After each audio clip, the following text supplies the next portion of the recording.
дедушка Терентий Васильевич.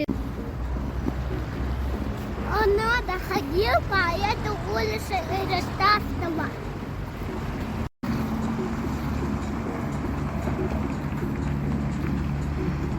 Мама, вот дедушка Терентий Васильевич. Он работал трактористом. Он жил в этом доме.